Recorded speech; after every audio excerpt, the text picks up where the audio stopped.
एवं देवचतुर्दशात्मकजगद् रूपेण जातः पुनः तस्योर्ध्वं खलु सत्यलोकनिलये जातोऽसि धाता स्वयं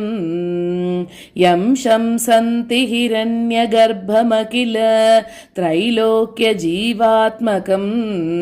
यो भूत्स्फीतरजो विकारविकसन् नानासि सृक्षारसः सोऽयं विश्वविसर्गधत्तहृदयः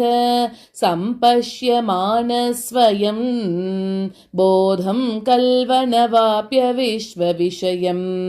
चिन्ताकुलस्तस्तिवान् तावत् त्वं जगतां पतेतपतपेत् एवं हि वैहायसीं वाणीमेनमशिश्रवश्रुतिसुखां कुर्वंस्तपः प्रेरणाम् कोऽसौ मामवदत् पुमानिति जला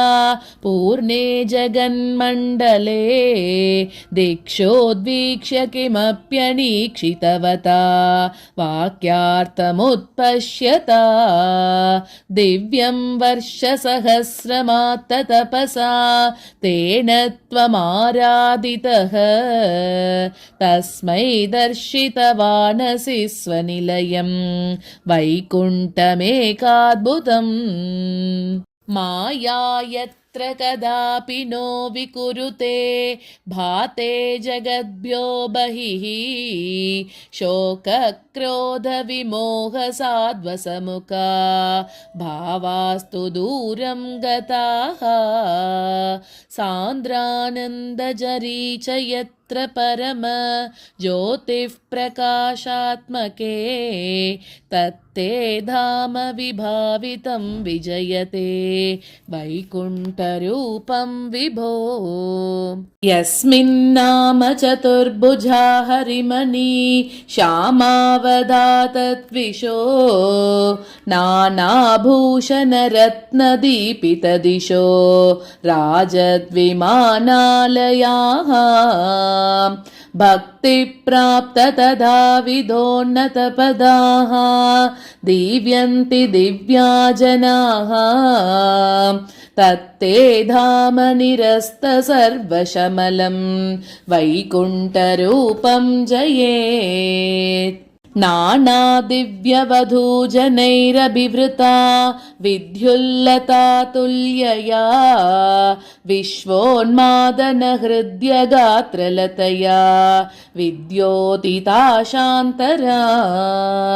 त्वत्पादाम्बुजसौरभैककुतुकाल् लक्ष्मी स्वयं लक्ष्यते यस्मिन् विस्मयनीय दिव्यविभवां तत्ते पदं देहि मे तत्रैवं प्रतिदर्शिते निजपदे रत्नासनाध्यासितं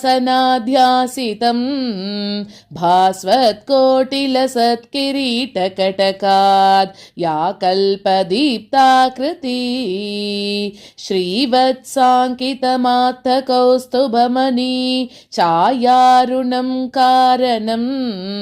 विश्वेषां तव रूपमैक्षतविधेस्तत्ते विभो भातु मे कालाम्बोदकलाय कोमलरुचि चक्रेण चक्रं दिशाम् आवृण्वानमुदारमन्दहसित स्यन्दप्रसन्नाननं राजत्कम्बुगदारि पङ्कजधर श्रीमद्भुजामण्डलं स्रष्टुस्तुष्टिकरं वपुस्तव विभो मद्रोगमुद्वासयेत् दृष्ट्वा सम्भृतसम्भ्रमः कमलबोस् त्वत्पादपातोरुहे हर्षावेशवशं वदो निपतितः प्रीत्या कृतार्थी भवन् जानासेव मनीषितं मम विभो ज्ञानं तदा पादय द्वैताद्वैतभवत्स्वरूप परमेत् याचष्टतं त्वां भजे आताम्रे चरणे विनम्रमततं हस्तेन हस्ते स्पृशन् बोधस्ते भविता न सर्गविधिभिः बन्धोऽपि सञ्जायते इत्याभाष्य गिरं प्रतोष्य नितरां तच्चित्तघूटस्वयं सृष्टौ तं समुदैरयः स भगवन् उल्लासयोल्लागताम् नारायण अखिल गुरो भगवन् नमस्ते सर्वत्र गोविन्दनाम संकीर्तनं गोविन्द गोविन्द।